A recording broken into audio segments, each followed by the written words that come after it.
welcome to ambition ground आज आको आपनालोকৰ বাবে বহুত ভাল খবৰ এটা লৈ আহিছো আসাম পুলিচৰ পৰা আকৌ ভ্যাকেন্সি ওলাইছে 225টা ভ্যাকেন্সি ওলাইছে টোটাল 225 ভ্যাকেন্সি এটো বহুত ডাঙৰ খবৰ হয় আপোনালোক আসাম পুলিচৰ পৰা কিমান ভ্যাকেন্সি ওলাইছে ভাবিব নোৱাৰা তো আকৌ ভ্যাকেন্সি দিলে 225 ভ্যাকেন্সি তো চাই লও আমি ইয়াতে কি ভ্যাকেন্সি আছে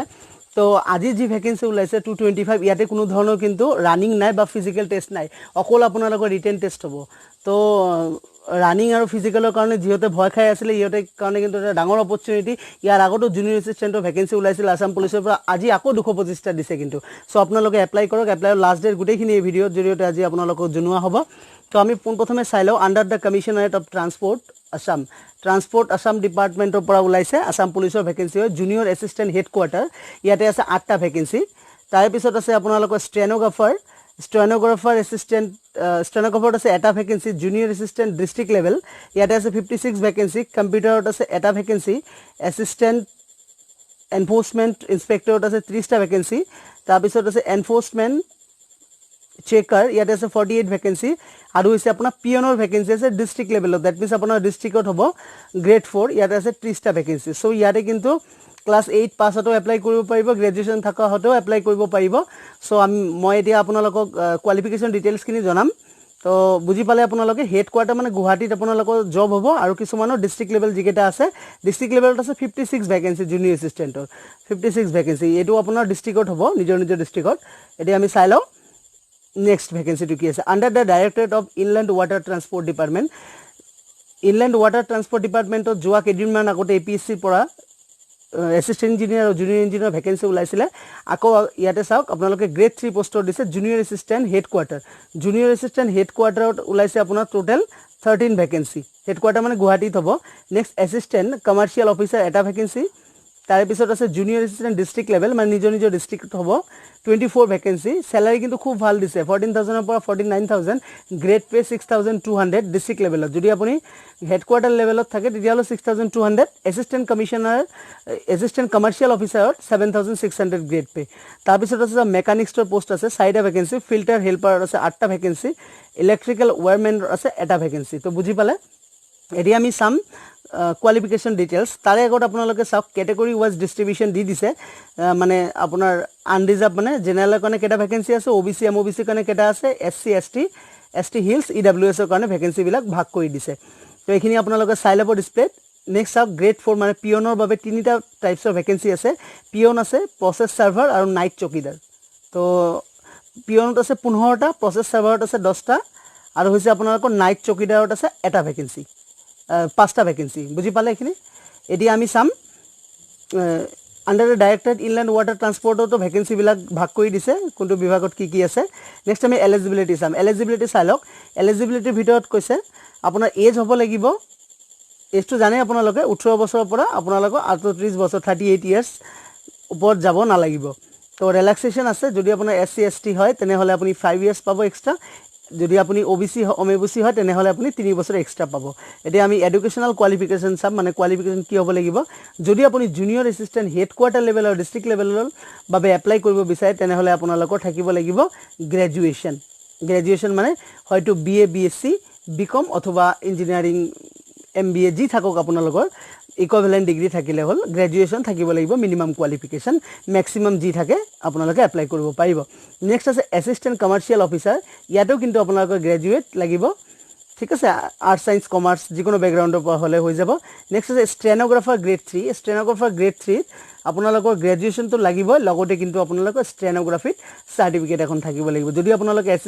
স্টেনোগ্ৰাফিত আইটিআই কৰি থৈ দিছে তেতিয়া হলো আপোনালোকে ইয়াতে এপ্লাই কৰিব পাৰিব নেক্সট আছে চাই লওক assistant enforcement inspector assistant enforcement inspector ভাল পোষ্ট হয় এটো ইয়াতে আপোনাৰ কোৱালিফিকেশন বিচাৰিছে হায়াৰ সেকেন্ডাৰী 10+2 বুজি পালে কোনো ধৰণৰ কিন্তু এক্সপেৰিয়েন্স বিচৰা নাই নেক্সট আছে এনফোৰ্সমেন্ট চেকাৰ ইয়াতে আছে এইচএসএলসি দ্যাট মিন্স আপোনালোকৰ মেট্ৰিক হ'ব লাগিব কোৱালিফিকেশন বুজি পালে তাৰ পিছত আছে মেকানিক্সৰ পোষ্টত এইচএসএলসি থাকিব লাগিব লগতে কিন্তু আপুনি আইটিআই কৰা হ'ব লাগিব মেকানিক্সত আপোনাৰ আইটিআই কৰা হ'ব লাগিব তো বুজি পালে তো ঠিক আছে নেক্সট আছে চাওক হেল্পাৰ পোষ্ট আছে ফিটাৰ হেল্পাৰ ইয়াতেও আছে আপোনালোকৰ এইচএসএলসি হ'ব লাগিব আৰু আপোনালোকৰ ডিপ্লোমা ফিটাৰ বা আপোনালোকে আইটিআই কৰি মানে কৰা থোৱা হ'ব লাগিব নেক্সট আছে ইলেক্ট্ৰিক্যাল ওয়্যাৰম্যান সেম ইয়াতে এইচএসএলসি হ'ব লাগিব কোৱালিফিকেশন আৰু ডিপ্লোমা ইন ইলেক্ট্ৰিক্যাল ওয়্যাৰম্যান ফ্ৰম আইটিআই হ'ব লাগিব দ্যাট মিন্স আইটিআইৰ পৰা আপোনালোকৰ ইলেক্ট্ৰিকেল ওয়্যাৰমেনৰ সাৰ্টিফিকেট থাকিব লাগিব লাষ্ট আছে গ্ৰেড 4 ডিস্ট্ৰিক্ট লেভেল মানে আমাৰ ডিস্ট্ৰিক্টতে হ'ব হেডকোয়াৰ্টাৰ নহয় এটো qualification minimum class 8 pass class 10 higher secondary graduation সবে এপ্লাই কৰিব পাৰিব তো ফিজিক্যাল ফিটনেছৰ কথা কৈছে চাইলক ফিজিক্যাল ফিটনেছ কিন্তু আপোনাৰ ডেফিনেটলি থাকিব লাগিব দ্যাট মিন্স আপোনাৰ মেডিকেল টেষ্ট এটা হ'ব তাতে যাতে আপোনাৰ কোনো ধৰণৰ ডিজিজ নাথাকে মানে ক্ৰিটিক্যাল ডিজিজ নাথাকিলে হ'ল নৰ্মেল লেভেলত একো প্ৰবলেমছ নাই ঠিক আছে এখিনি আপোনালোকৰ ফিজিক্যাল ফিটনেছৰ ভিতৰত যাব আৰু হৈছে আপোনাৰ মেন্টাল আপুনি মেন্টালি ঠিক থাকিব লাগিব এখিনি নৰ্মেল প্ৰত্যেকটো জবৰ ক্ষেত্ৰতে ফিজিক্যাল ফিটনেছ কিনি চাই বাৰু এক্সট্ৰা কোনো ধৰণৰ ফিজিক্যাল ফিটনেছ হাইট বা আপোনাৰ ওয়েট এইবিলাক বিচৰা নাই ইয়াতে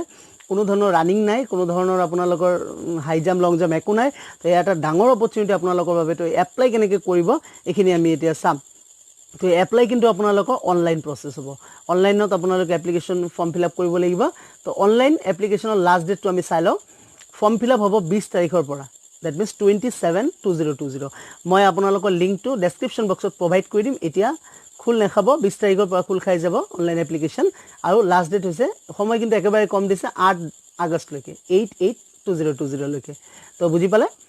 তো এতিয়া আমি চাই লম সিলেকশন প্ৰসেস দ্যাট মিন্স এক্সামত কি কি থাকিব আপোনালোকৰ তো আৰু এটা কথা মই ইয়াতে এখিনিতে কৈ থাও আপোনালোকক যে আমাৰ আসাম পুলিচ ডিপাৰ্টমেন্টৰ পৰা অলৰেডি ডিক্লেয়াৰ মানে গভৰ্নমেন্ট অফ আসামে প্ৰত্যেকটো ডিপাৰ্টমেন্টকে দিছে আসাম পুলিচ বুলি নহয় কি কৈছে 30 তাৰিখৰ ভিতৰত 30 নৱেম্বৰৰ ভিতৰত কিন্তু গুটেই এপইন্টমেন্টখিনি কমপ্লিট হৈ যাব এপইন্টমেন্ট বুজি পাইছে আপোনালোকৰ জয়নিং হৈ যাব 30 নৱেম্বৰৰ ভিতৰত সো এক্সাম কিন্তু সেপ্টেম্বৰতে হ'ব সো সেই কাৰণে যেহেতু প্ৰিপাৰেচন আৰম্ভ কৰা নাই প্ৰিপাৰেচন আৰম্ভ কৰি দিয়ক তো এতিয়া আমি সিলেকশন প্ৰসেস কৰি চাম সিলেকশন প্ৰসেস হ'ব দুটা ষ্টেজত ষ্টেজ 1 হ'ব ফেজ 1 টেষ্ট আৰু সেকেন্ড ফেজ হ'ব ফেজ 1ত হ'ব আপোনালোকৰ টোটালি ৰিটেন টেষ্ট বুজি পালে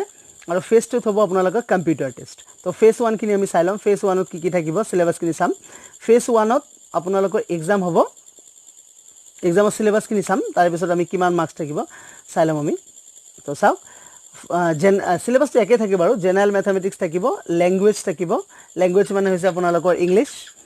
আৰু লজিক্যাল ৰিজনিং এণ্ড এপ্টিটিউড থাকিব লজিক্যাল ৰিজনিং আৰু এপ্টিটিউড তো জেনাৰেল ম্যাথমেটিক্স বেলেগ কে দিছে এপ্টিটিউড বেলেগ কে দিছে কথা কিন্তু অলপমান বেলেগ আছে ইয়াতে জেনাৰেল ম্যাথমেটিক্স আৰু এপ্টিটিউডৰ ভিতৰত অলপমান ডিফাৰেন্স আহি যাব জেনাৰেল ম্যাথমেটিক্স যেহেতু কৈছে ইয়াতে ট্ৰিকোনোমেট্ৰি এইবোৰ কিন্তু থাকাৰ চান্স আছে কিন্তু ট্ৰিকোনোমেট্ৰি প্লাস হৈছে আপোনাৰ হেৰি কি বুলি কয় জিওমেট্ৰি এইবোৰ কিন্তু বা প্ৰবাবিলিটি বুজি পাইছে পাৰমুটেশন কম্বিনেশন এইবোৰ কিন্তু থাকাৰ চান্স থাকিব কিন্তু কাৰণ মেনশন কৰিছে general mathematics and aptitude clear বুজি পাইছে তো এইখিনিও আমি চাম বাৰু লাহে লাহে নেক্সট আপোনালোকৰ দিছে history geography polity economy etcetera of India and Assam India আৰু আসাম গোটেই কেইটাৰে আপোনাৰ হিষ্ট্ৰি জিওগ্ৰাফি পলিটি আৰু ইকোনমি চাবলৈ আসাম পুলিচত যিকেইটা ভেকেন্সি ওলাইছে এক্সাইজৰ পৰা ষ্টাৰ্ট কৰি constable AB UB SI syllabus most probably একে আছে কিন্তু ঠিক আছে নেক্সট আছে general awareness general knowledge and current affairs কিনি আপোনালোকৰ ডেইলি কিন্তু চাই যাব লাগিব তো এতিয়া আমি চাম এক্সাম কিমানত হ'ব এক্সাম হ'ব আপোনালোকৰ 100 মাৰ্কছত টোটাল হ'ব 100 মাৰ্কছত এক্সাম আৰু সময় দিয়া থাকিব 2.5 আৱাৰ্স আড়াই ঘণ্টা সময় পাব আপোনালোকে আৰু নেগেটিভ মাৰ্কিং কিন্তু আছে চাই ল'ব আপোনালোকে নেগেটিভ মাৰ্কিং কিন্তু দিয়া আছে কিমান নেগেটিভ মাৰ্কিং থাকিব এটা কোৱেশ্চন ৰং কৰাৰ লগে লগে আপোনাৰ হাফ মাৰ্ক কাটি লোৱা হ'ব শুদ্ধ আনসাৰৰ পৰা দ্যাট মিন্স দুটা কোৱেশ্চন ৰং কৰিলে আপোনাৰ 1 মাৰ্কস কাটা যাব বুজি পালে এটো হৈছে আপোনালোকৰ জুনিয়ৰ এসিস্ট্যান্ট আৰু স্টেনোগ্ৰাফাৰ গ্ৰেড 3 পোষ্টৰ সিলেকশন প্ৰসেস এতিয়া হৈছে গ্ৰেড 4 যদি আপোনালোকে পিয়নৰ কাৰণে এপ্লাই কৰে তেনেহলে কিন্তু প্ৰসেসটো অলপমান বেলেগ সিলেকশন প্ৰসেসটো গ্ৰেড 4 টো কিন্তু আপোনাৰ দুটা ষ্টেজত এক্সাম হ'ব ফাৰ্স্ট ষ্টেজ হ'ব ৰিটেন সেকেন্ড ষ্টেজটো ইয়াতে ভালকৈ মেনশন কৰা নাই লিখিছে ইয়াতে যে আপোনাৰ কম্পিউটাৰ টেষ্ট হ'ব তো দেখা যাব কি হয় নেক্সট নোটিফিকেশন আহালৈকে তো চাও গ্ৰেড 4 কি দিছে গ্ৰেড 4 পোষ্টত আপোনালোকৰ 50 মাৰ্কছৰ এক্সাম হ'ব তো 50 মাৰ্কছৰ এক্সাম হ'ব বুজি পালে এখিনি সব 50 মাৰ্কছৰ এক্সাম হ'ব এটা কোৱেশ্চন 1 মাৰ্ক থাকিব কোনো ধৰণৰ কিন্তু নেগেটিভ মাৰ্কিং নাই নো নেগেটিভ মাৰ্কিং সিলেবাস কি হয় general knowledge and current affairs matters relating to history of Assam ইয়াতে মেইন ফোকাস কৰিব লাগিব আমাৰ হিষ্ট্ৰি অফ আসামৰ ওপৰত culture polity geography economy etcetera of Assam তো বুজি পালে এইখিনি হৈছে আমাৰ ফেজ 1 ৰ সিলেবাস তাৰ মানে ইয়াতে এইখিনি আহি আছে যে আপোনালোকৰ ম্যাথ ৰিজনিংৰ কথা কিন্তু কতো মেনশন কৰা নাই যে ম্যাথ ৰিজনিং নাই কিন্তু কি লিখিছে আকৌ মই ৰিপিট কৰি দিছো আপোনালোকৰ 50 মাৰ্কস নেগেটিভ মাৰ্কিং নাই 1.5 ঘণ্টা সময় থাকিব general knowledge and current affairs matters relating to history of Assam culture polity geography economy and Assam economy etcetera of Assam বুজি পালে সেকেন্ড ফেজত কি হ'ব আপোনালোকৰ মই কলুৱে ফাৰ্স্ট ফেজৰ যিমান সিলেকশন পাব গোটেই কেইজনক কিন্তু লোৱা নহ'ব টোটেল ভেকেঞ্চিৰ 5 টাইমছ লোৱা হ'ব দ্যাট মিন্স 225টা ভেকেঞ্চি আছে তো কি কৰিব ইহঁতে 225 into 5 টাইমছক লোৱা হ'ব দ্যাট মিন্স কিমানক লোৱা হ'ব আপোনাৰ 1000 বুজি পাইছে মানে 1000 নহয় 1125 কেণ্ডিডেটক সেকেন্ড ফেজলৈ মাতা হ'ব তো বুজি পালে টোটেল হৈছে 1125 কেণ্ডিডেটক সেকেন্ড ফেজত মাতা হ'ব দ্যাট মিন্স কম্পিউটাৰ টেষ্টে হৈছে আপোনালোকৰ ফাইনাল হয় ইয়াৰ পিছত কোনো ধৰণৰ কিন্তু ইন্টাৰভিউ নাই ডাইৰেক্ট আপোনালোকৰ জয়নিং হ'ব আৰু এইখিনিত আৰু এটা কথা কৈ থওঁ আপোনালোকৰ ফাৰ্ষ্ট পেজ যেতিয়া হ'ব তেতিয়া আপোনালোকৰ কিন্তু ডকুমেন্ট ভেৰিফিকেশ্যন বুলি নহয় ইহঁতে ডকুমেন্ট কেইটা চেক কৰিব বুজি পাইছে তো ঠিক আছে তো আৰু সেকেন্ড ফেজ যেতিয়া হ'ব তেতিয়া আপোনাৰ অৰিজিনাল ডকুমেন্টছ কেইটা আকৌ লৈ যাব লাগিব এইখিনি কথা পিছতো মেনশ্যন কৰিব ইয়াতে তথাপি মই কৈ থৈ দিছোঁ এইখিনিতে আপোনালোকক তো বুজি পালে আজিৰ ভেকেঞ্চি এইখিনি আছিলে তো এয়া এটা বহুত ডাঙৰ ভেকেঞ্চি তো চাই লওক আৰু এবাৰ মই ফাইনেল সিলেকশ্যন লিষ্টটো দেখাই দিওঁ জুনিয়ৰ এছিষ্টেণ্ট আৰু কমাৰ্চিয়েল অফিচাৰ এইকেইটা আৰু হৈছে আপোনালোকৰ কম্পিউটাৰ এইকেইটা পোষ্টৰ কাৰণে ৰিটেন টেষ্টত 100 মাৰ্কছ আৰু হৈছে আপোনালোকৰ সেকেন্ড ফেজ টেষ্ট CBT বুজি পাইছে চাওক সেকেন্ড ফেজ হৈছে CBT কম্পিউটাৰ বেস টেষ্ট কৈছে তো কম্পিউটাৰ বেস টেষ্টত এতিয়া ইহঁতে কম্পিউটাৰ বুলি মেনশ্যন কৰিছে বাৰু কিন্তু সিলেবাসখিনি পিছত দিলে আমি গম পাম ইয়াতে ভালকৈ মেনশ্যন কৰা নাই সেকেন্ড ফেজৰ সিলেবাস কম্পিউটাৰে হ'ব তো 150 মাৰ্কছত বুজি পালে নেক্সট হৈছে আপোনালোকৰ ষ্টেনোগ্ৰাফাৰ গ্ৰেড 3 দিলেও তাতে হ'ব আপোনাৰ 100 মাৰ্কছ থাকিব ৰিটেন টেষ্ট সেকেন্ড ফেজ হ'ব 50 মাৰ্কছ আৰু ষ্টেনোগ্ৰাফাৰ টেষ্ট হ'ব 50 মাৰ্কছ তো এইখিনিৰ পৰা আমি এটা কথাই গম পাই আছো যে নেক্সট যে আপোনালোকৰ CBT হ'ব ইয়াৰ কিন্তু সিলেবাসটো অলপমান চেঞ্জ হ'ব পাৰে ডাইৰেক্টলি আমি কম্পিউটাৰ বুলি ধৰি ল'ব নোৱাৰিম কিন্তু কাৰণ সা কম্পিউটাৰ বুলি হ'লে ইয়াতে কিন্তু ষ্টেনোগ্ৰাফি টেষ্টটো সেকেন্ড ফেজতে দিলে হয় CBT কিন্তু সেকেন্ড ফেজতো দি দিছে ষ্টেনোগ্ৰাফাৰ সো সেকেন্ড ফেজটো অলপমান বেলেগ টাইপছৰ হ'ব পাৰে পিছলৈ হয়তো ইয়াতে দিব নটিফিকেশ্যন আৰু সব assistant enforcement inspector enforcement checker same হয় ইয়াতে 150 মাৰ্কছৰ হ'ব first phase 100 and second phase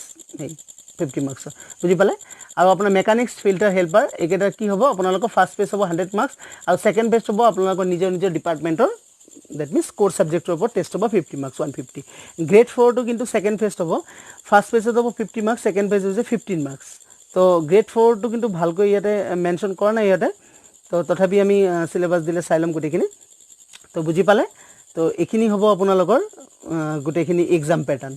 তো বুজি পালে তো আপোনালোকে সময় নষ্ট নকৰি পেলে ফৰ্ম ফিল আপ কৰক আৰু ফৰ্ম ফিল আপ কৰাৰ আগতে প্ৰিপাৰেচনটো আৰম্ভ কৰক কাৰণ ইমান ভেকেন্সি কিন্তু কোনো বছৰ আহা নাছিলে 2020 ত যিমান ভেকেন্সি দিছে গভৰ্ণমেণ্ট অফ আসামৰ পৰা তো এটো সবৰ কাৰণে এটা ভাল খবৰ আপোনালোকে এপ্লাই কৰক ঠিক আছে যদি ভিডিওটো ভাল লাগিছে লাইক কৰি দিব আৰু আমাৰ চেনেলটো সাবস্ক্ৰাইব কৰি দিব সাবস্ক্ৰাইব ওচৰত থকা বেল আইকনটো প্ৰেছ কৰিবলৈ নাপাহৰিব